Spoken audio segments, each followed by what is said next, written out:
Hello, welcome to another episode of Greg Tech New Horizons. This is Zypher, and today we're going to get started in an interesting way. I have indeed gone through the quest book and grabbed some of our tier 5 IV loot bags, and I'm going to now open them and see what type of goodies we get this time.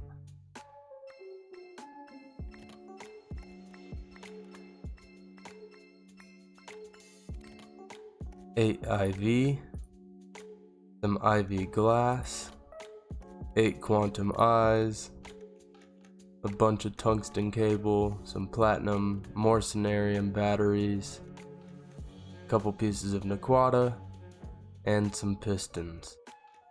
Very lucrative. Oh yeah, and dimensional transceivers. Now our next thing up to do is to get both the centrifuge and the maceration stack up and running. Finally got the parts for the centrifuge, minus its hatches and whatnot. Let me go ahead and gather the materials needed to get the minimum casings for both of these maceration stacks. And what this means is we have to get into Palladium processing. Hopefully this isn't too long of a rabbit hole. Here's the main Palladium quest.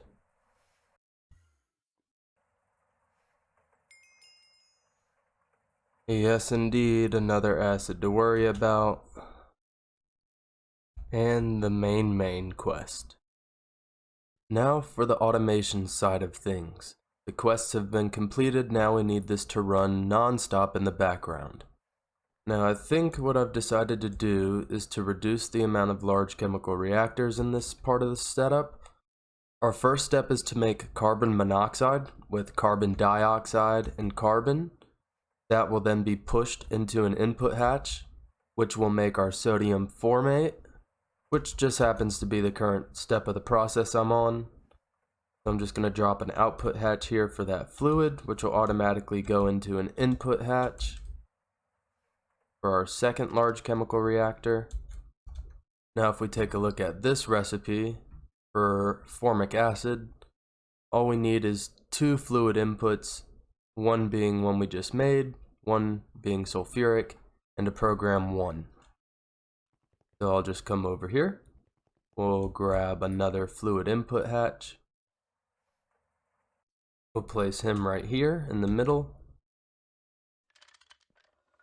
Go ahead and configure his conduit so we don't forget.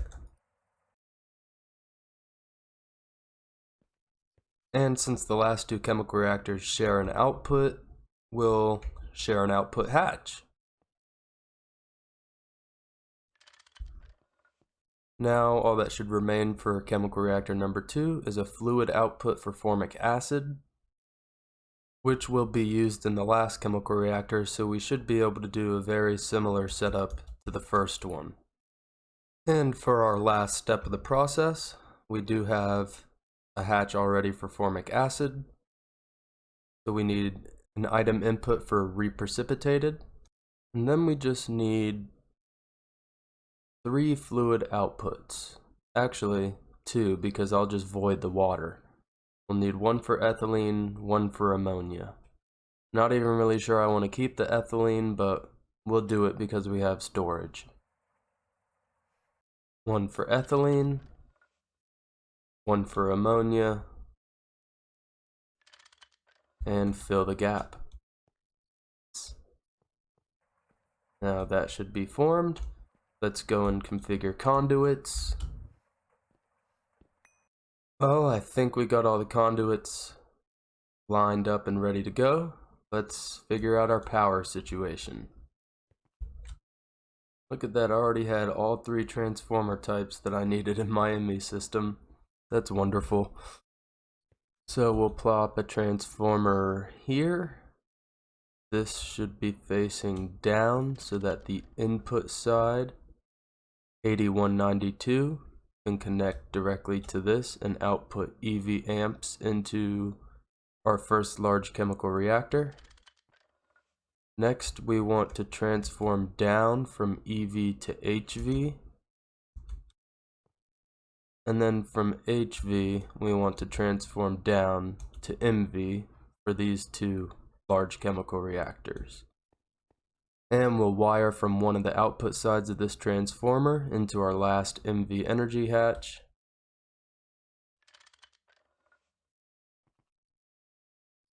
And I believe our last few steps are here. First, I would like some machine controls. We're gonna set 1 on this hatch to where if it ever detects 4,000, it will disable the machine, but we're not gonna do anything yet as we still need to correct maintenance issues. This one will do the same kind of concept.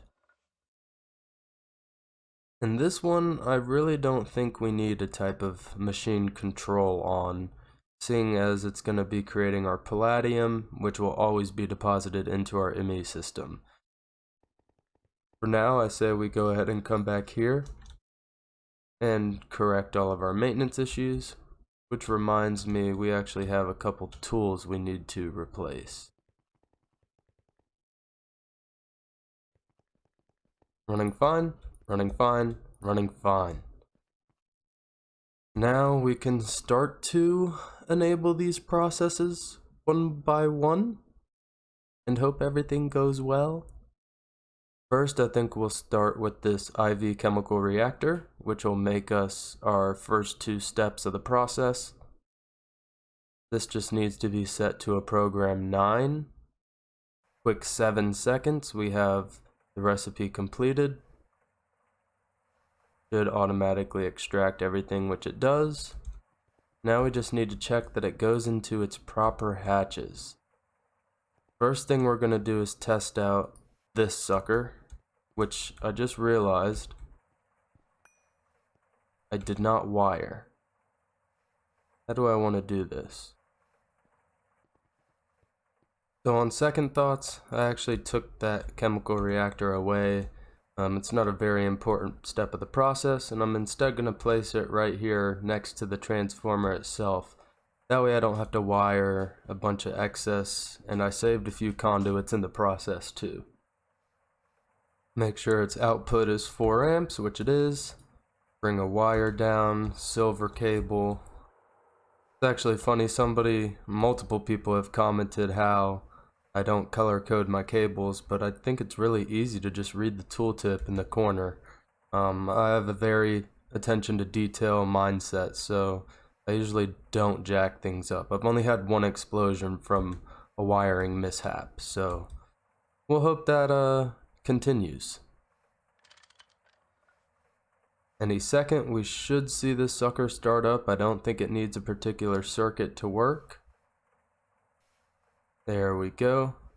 Slowly but surely, this actually might become a bottleneck. We might need to make this an EV chemical reactor, but we'll see just how much we need palladium as we start to work our way into LUV. Anyways, the fluid is extracted and sent over into our input hatch, which means we may be able to try our second step of the process. Second major step, that is. Let's go ahead and try to disable this with redstone and put it on safe mode. And it should make this very quickly, which is why it should have turned off. Yep, just like that, we have 10,000 sodium formate. It'll continue to go up as our chemical reactor underneath does its job. What I really want to do is just make sure that this is going to shut off and stop working when the output hatch reaches at least 4,000. Now I've done this so many times, I'm sure it will, but let's try and make sure. Well, it did reach 4,000 and it doesn't appear that it's operating still. We can double check by going underneath of here and looking at the input hatch and seeing that it does have material it could work with. Second major step, operational. Let's go for major step number 3. This should make our formic acid. and it's missing a required ingredient. Want to take a guess? I already figured it out. We need a program 1. Should just need to chuck him, slam in here, and we'll see him start to work. That made so much formic acid so quickly. I have a feeling we might start to void if we're not careful. But I'll test this logic once we enable this chemical reactor. We're gonna do a quick test run. Just run it once and make sure that everything doesn't explode / empties itself. Which also reminds me, we need a way for ethylene to be both extracted from here and put in. Our P2P connection is indeed over here. It looks like we have some stuff connected. Do I have all of this connected already? Okay, not everything. I do remember hooking something up though. That's right, it was the propene. So we can take conduit line here and just run it backwards right under our ethylene tank, which we're gonna both insert and extract. Red always active, insert red but only ethylene, just in case this tank ever runs dry. I should have ethylene able to be deposited into this hatch, so we should see that clear out, and the ammonia that we create as well should also clear out into its respective storage tank. That is the ethylene hatch. Just checking before we power this up.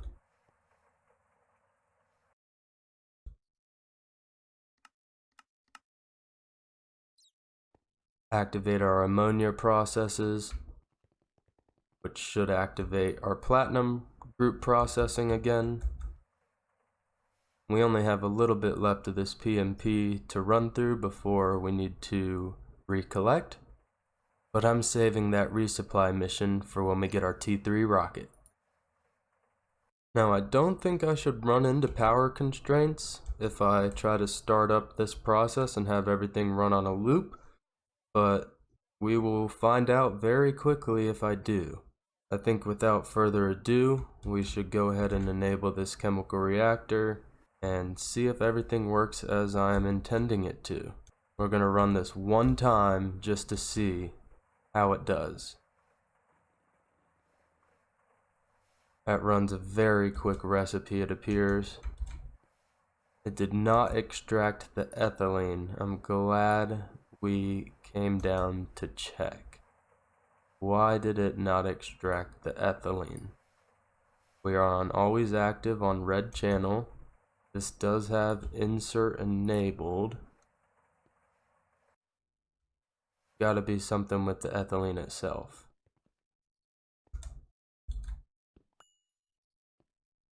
I forgot to attach the conduit. So now if we come back and check our hatches, we can see the ethylene has dissipated, the ammonia dissipated as well, and if I check our ME system, we should have a couple pieces of palladium dust. 12. Let's run it one more time and double check that it goes up to 14.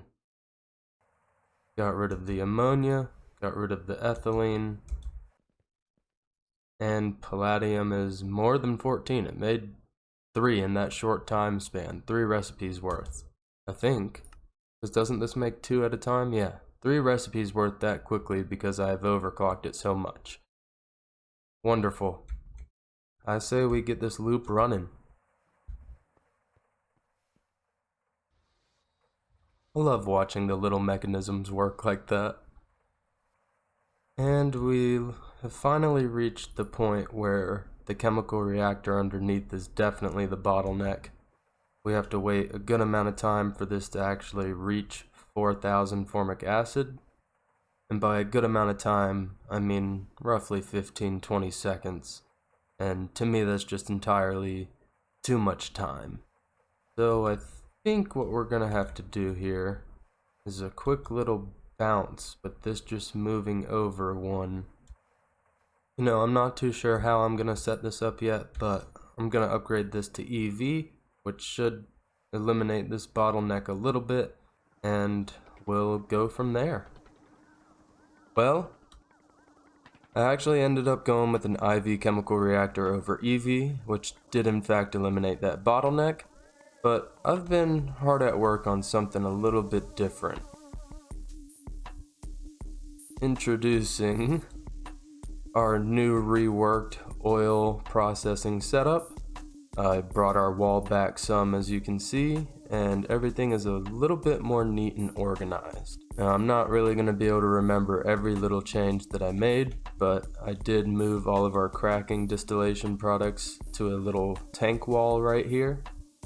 Our fuels are now stored in the ground right here, and everything is fully automated to shut off when it needs to, although I just noticed this shut off and I don't know why. Well, it had to have been a power problem. I just don't exactly understand why, because we've had plenty of power going through the base this whole time, so I might just try to upgrade its cable underneath. Maybe that'll do the trick.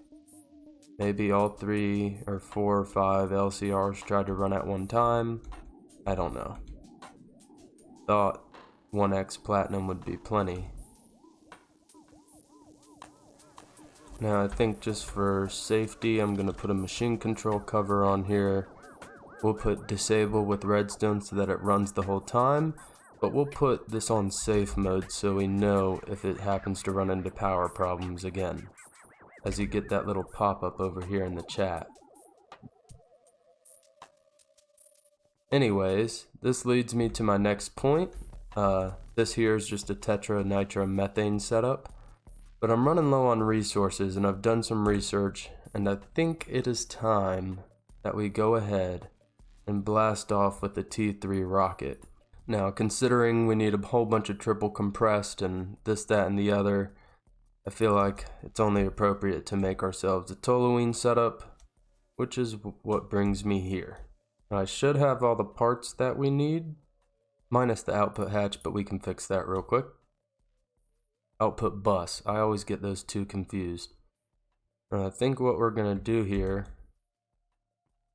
is place our output bus on the front with our chemical reactor attached. Grab ourselves an item detector cover. We'll attach him to the top here. Set to 128, which maybe it will detect 128 items and stop. And then assemble the rest of our fun little reactor project. Gotten quite good at this now. Only took me a few weeks. Don't we always leave out like 8 items?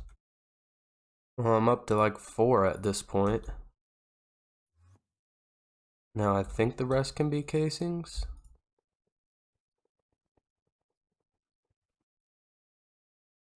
Do some maintenance.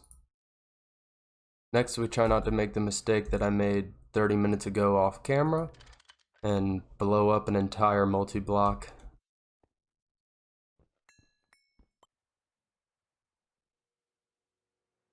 Now I'm gonna grab an interface as well as some cables. I think we'll just place him directly under the large chemical reactor for now.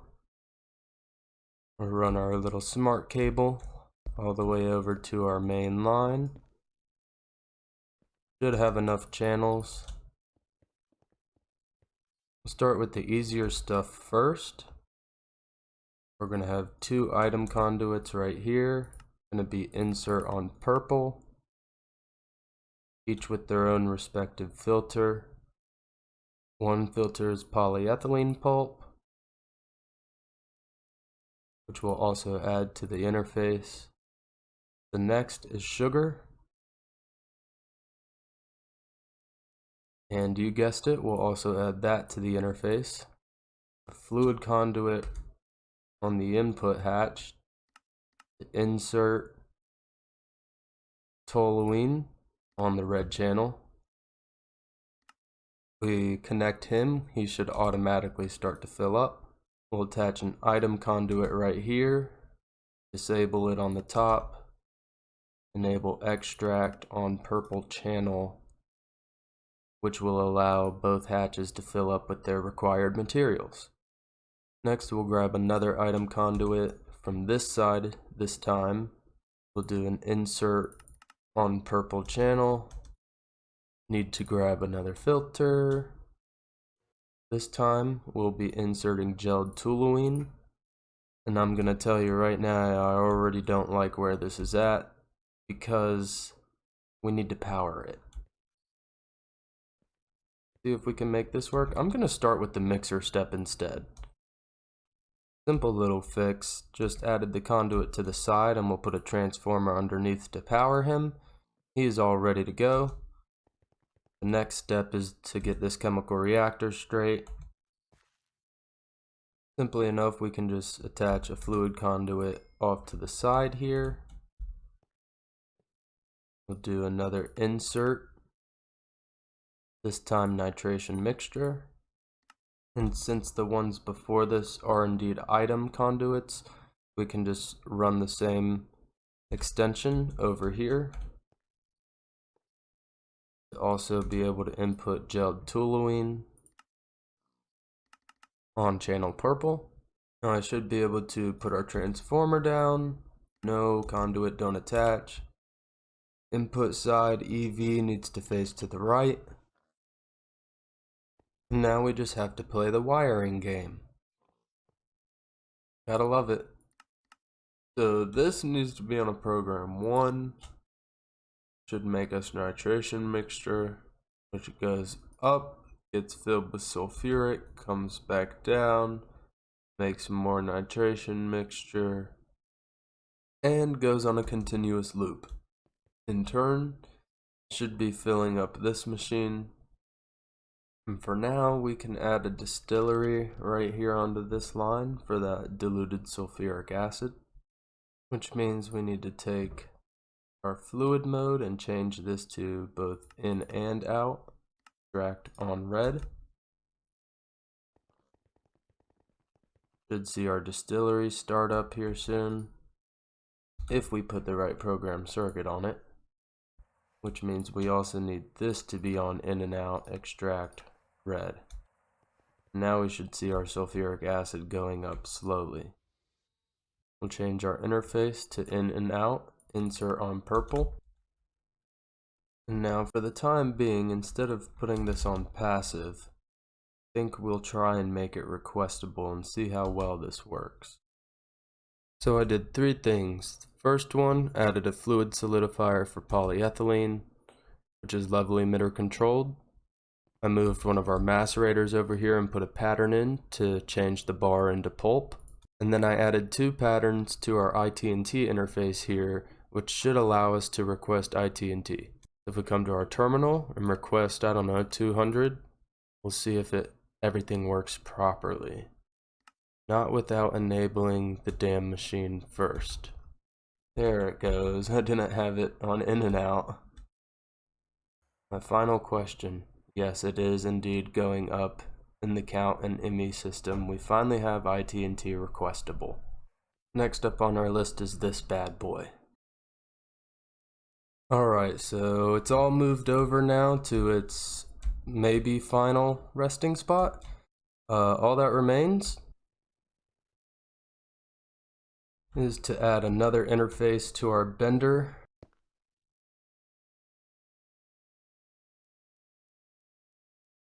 We gotta start all the way from T1, so we're gonna do 38 of each bronze, aluminum, and steel.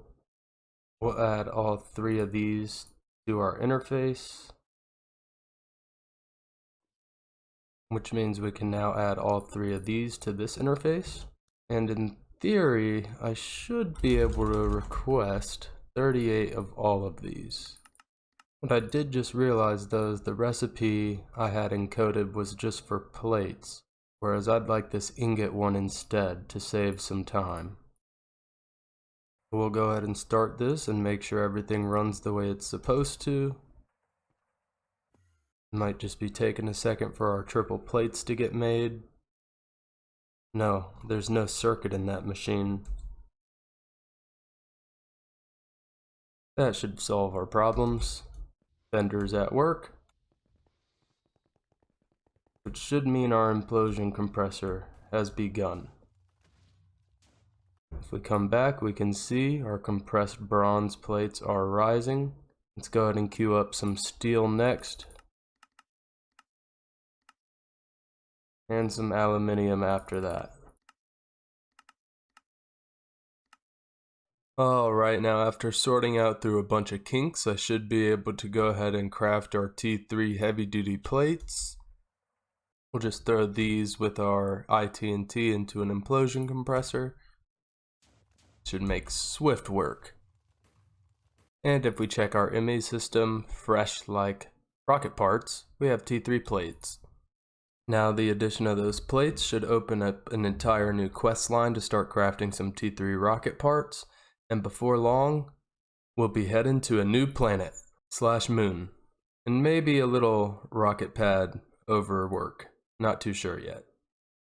Well, after some digging, I was having problems with trying to run one of those recipes, and it never thought it was making the toluene, the gelled toluene, and that's because it was automatically sending it straight to this reactor to make IT&T, and never actually populating in the ME system. So I added a second interface, powered it, and sent just the gelled toluene into the ME system, which then gets extracted via the recipe and gets sent into the chemical reactor. That has seemed to solve our problem, so for now, we're going to start working on all the parts needed to solve all these quests, as well as get some new armor. And I did reach out to the Discord chat and was notified that it is okay to disassemble our old armor and get this thermal cloth back to use in this next recipe. So we'll scrap these down into thermal cloth tier 2. Come and grab our titanium foil. And our tungsten string is still a work in progress, but we'll come back and be able to grab that soon. Now I think we'll go ahead and start with our heavy rocket fins. 1, 2, 3, 4. Heavy rocket fins acquired. I'm going to pause for a second and go ahead and make our thermal cloth. Just kidding, we're going to have to get into a whole new process.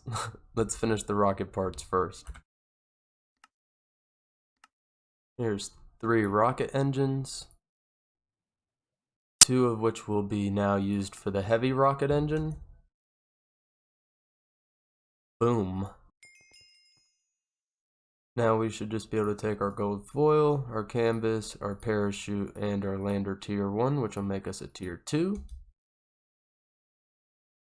That with 6 compressed dash and 2 steel poles will get us our lander tier 3. Which next leads us to the nose cone. And my assumption is this recipe should verbatim be the same. Yep, there's our heavy nose cone.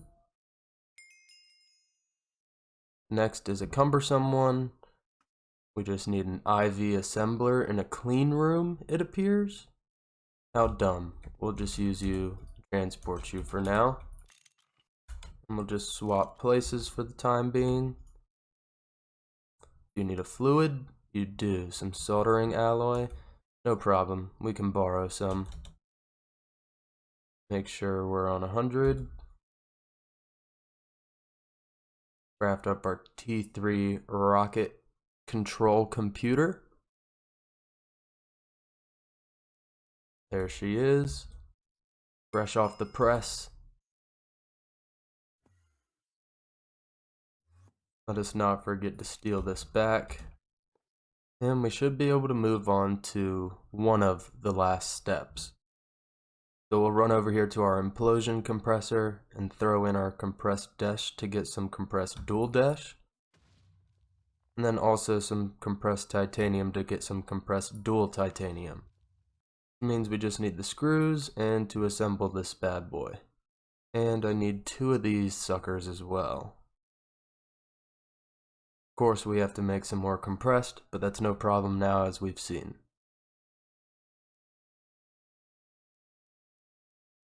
And here's our 2 medium fuel canisters.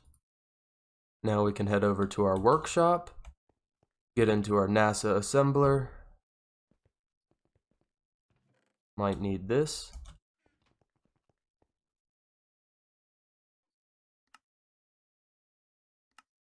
Here's our T3. And now we just need to put all of our parts in. On second look though, it appears we need 2 tier 1 boosters as well as 2 more small fuel canisters. Okay, now I think we have everything. I might get gated by something again, but let's double check the recipe. We have this, these, and this. Now just to remember how everything goes. And last but not least, we have a tier 3 rocket. Now starts our preparation. Next up on the list is a whole bunch of chemical reactant, hence why I'm making an entire batch of tanks at the moment. Now, granted I have all of the numbers right, we'll go ahead and start to make the hatches that we're going to need. 11 LV fluid input, 8 LV fluid output, and we'll do 1 MV fluid input, and 2 MV fluid output. And with all the parts, we should be able to start making some Polybenzimidazole. Polybenzimidazole? I don't know how to say that properly, but we're gonna try. I've got the bones installed already aside from the coils because I wasn't sure how many I was gonna need to wall share. Not too sure like what the requirements are behind that, but we'll see depending on which ones form and which don't. Now starting on the left side of the process, we're going to need 2 LV fluid inputs and 2 LV fluid outputs and a circuit 1. Now to keep things simple, we'll do 2 fluid inputs on the far side, and we'll do our fluid output hatch directly underneath to enable fluid control.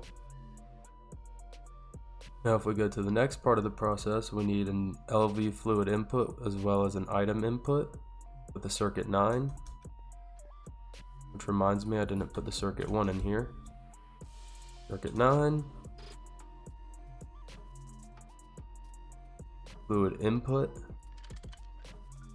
And we'll do item input back here.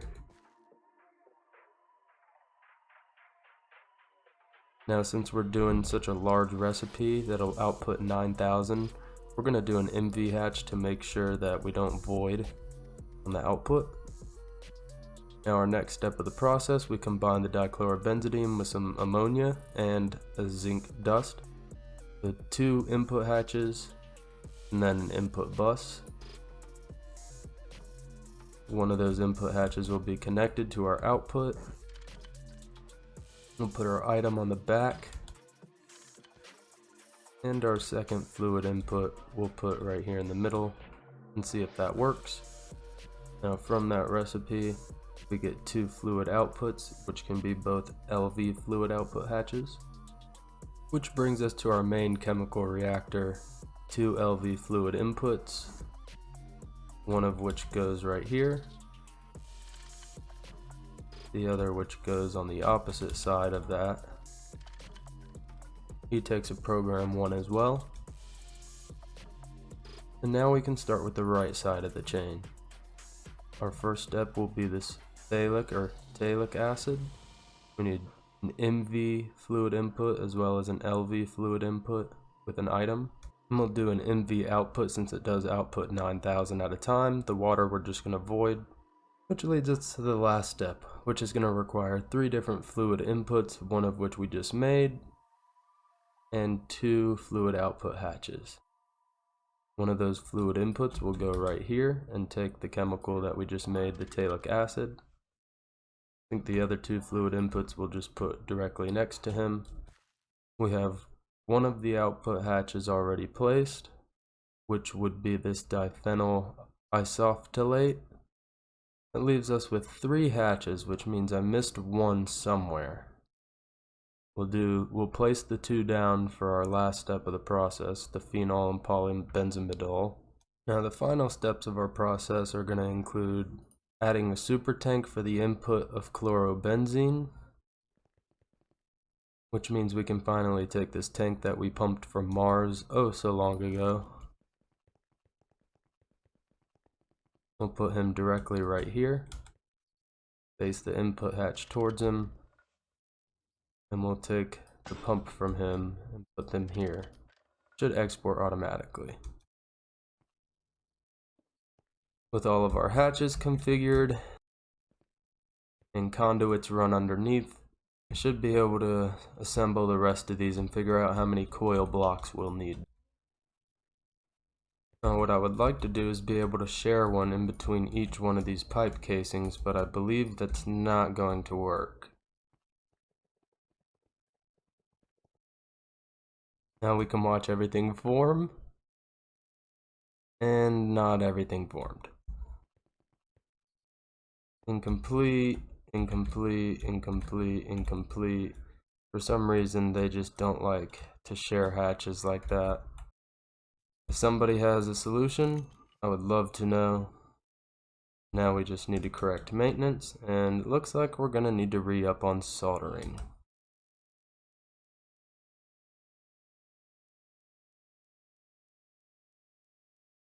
Running fine, fine, fine, fine, fine, and fine. Next up is going to be power.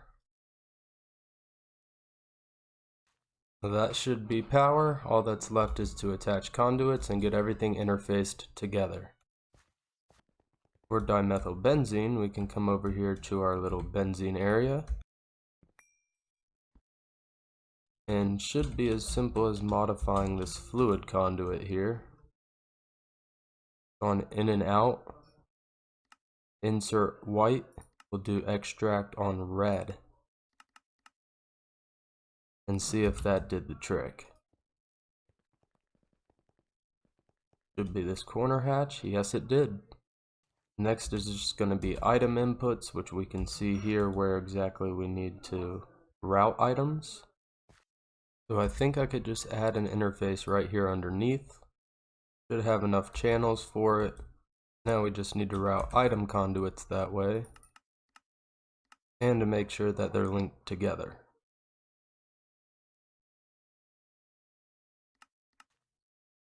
So these 2 hatches should be filled. Now we just need to solve our last step of the whole process. Or second before last step.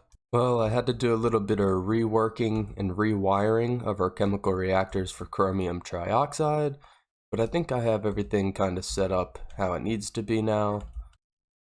One of the last steps is to add fluid control.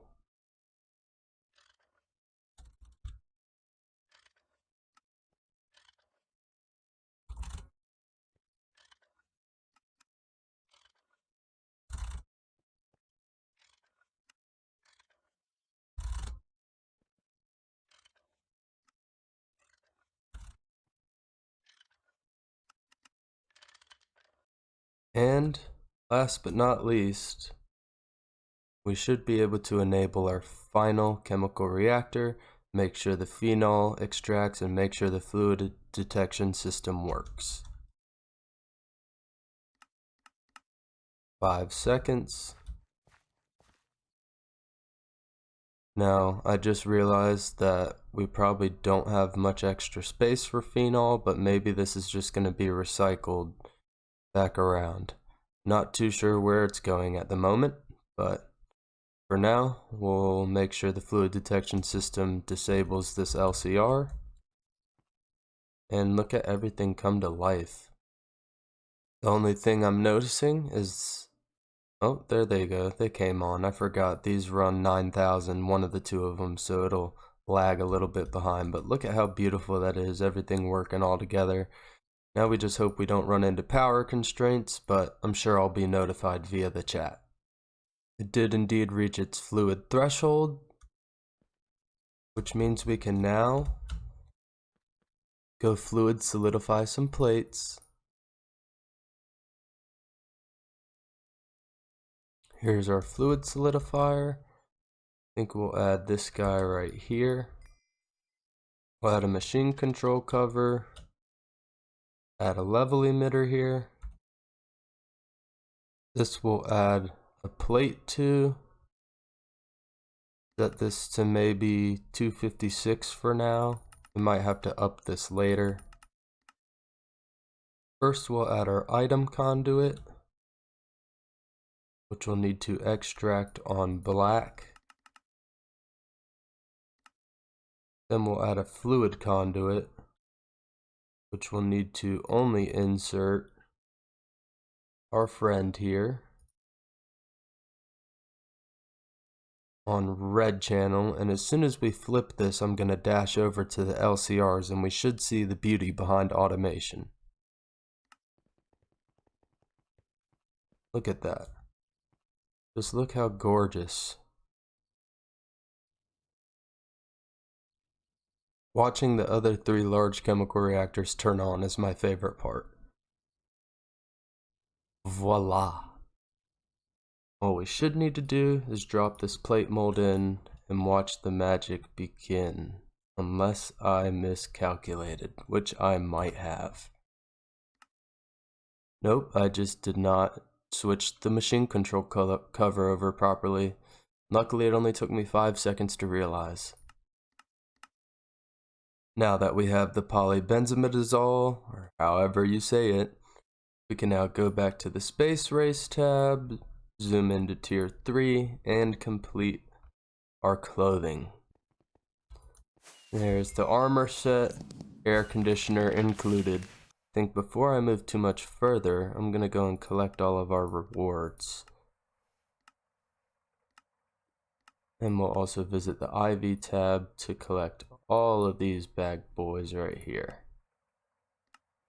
I just got done going through and collecting all the books and motors that I need to enchant all the loot bags I got from all those quests. We're going to toss these into the ME system. Get all 20. And see what we can get. Like usual, I'm going to block off the hotbar so it's a complete surprise.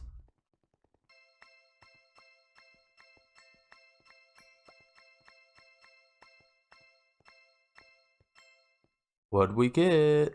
An absolute load of items. Surprisingly, no ender chests or tanks. That is quite interesting. 2 monster repelators, 6 dimensional transceivers, a bunch of tungsten steel, some more T2 ingots. That's a pretty lucrative batch, I'd say. Now, time to return to Mars and grab some equipment.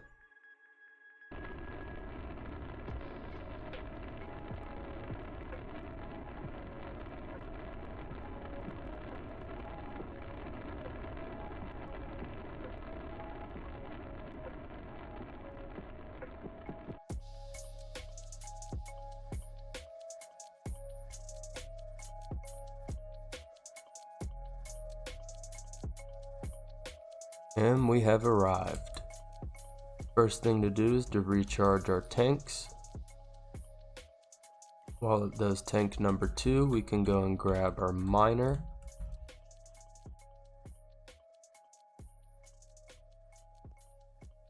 Grab all of our belongings from here.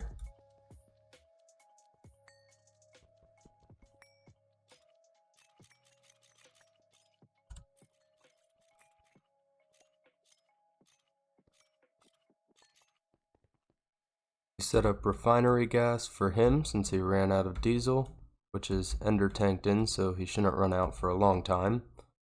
And I should be able to just gather the rest of the things from here and head back to the overworld. See you later, Mars. Until next time.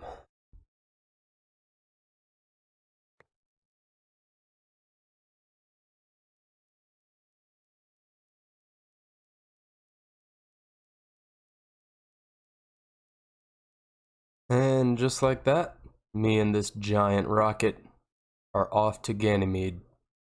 Full on fuel. Backup is complete.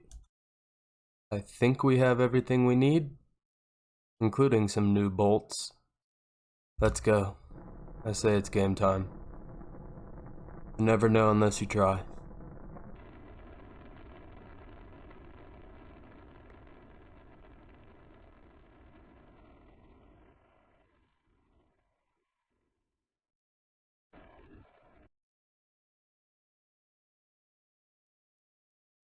There she is, beautiful moon of Jupiter. Here goes nothing. The lovely descent down. And wow, look at all these monsters everywhere. Now the first thing we're going to need to do here is prospect some mining areas. There's a diamond vein, a silver vein, which is kind of what I was looking for, but we need some ruby as well. Some more diamond, there's some ruby. So I think we'll prospect a little bit more, but I want to try to find ruby and silver kind of right next to each other. These are pretty close.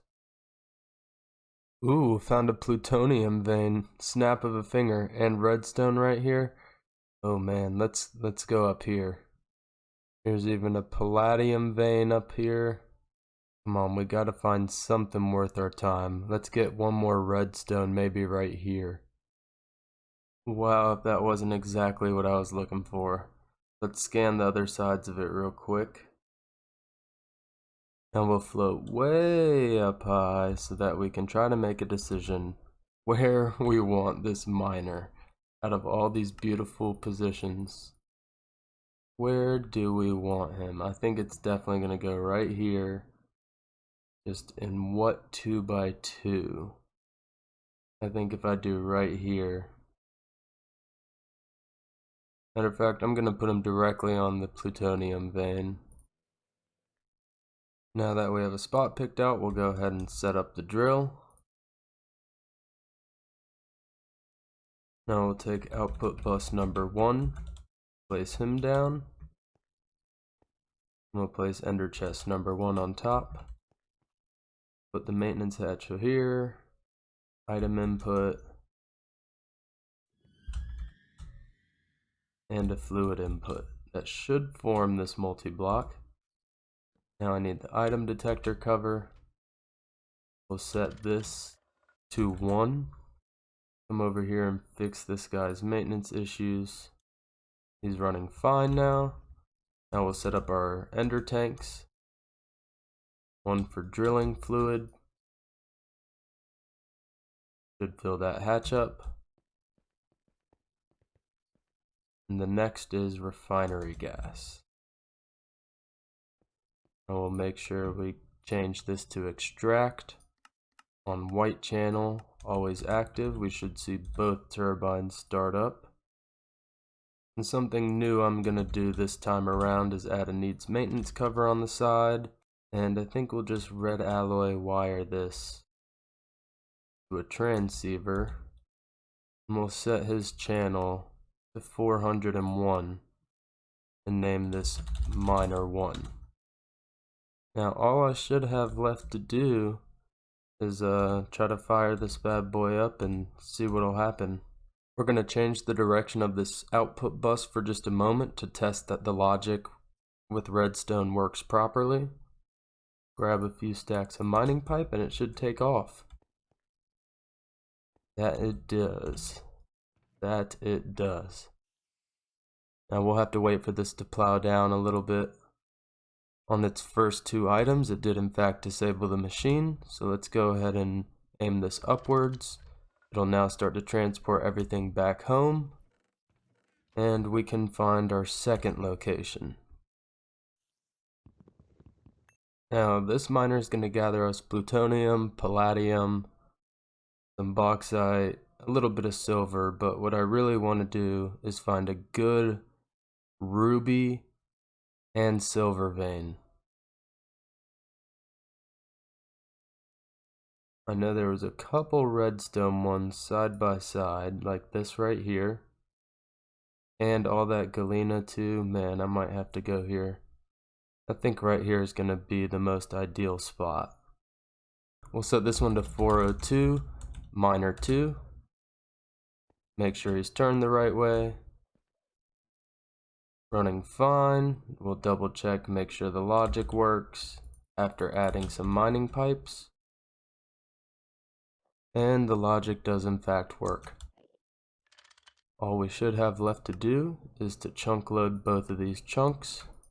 Now I believe that's all we have to do here, so let's get our launch pad down and get in our rocket and take off. We're gonna have to do this above ground, it appears. And with that, I think it's time we get out of here.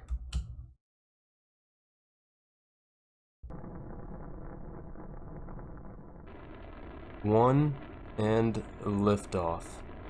Back home we return. Let's see how these miners are doing.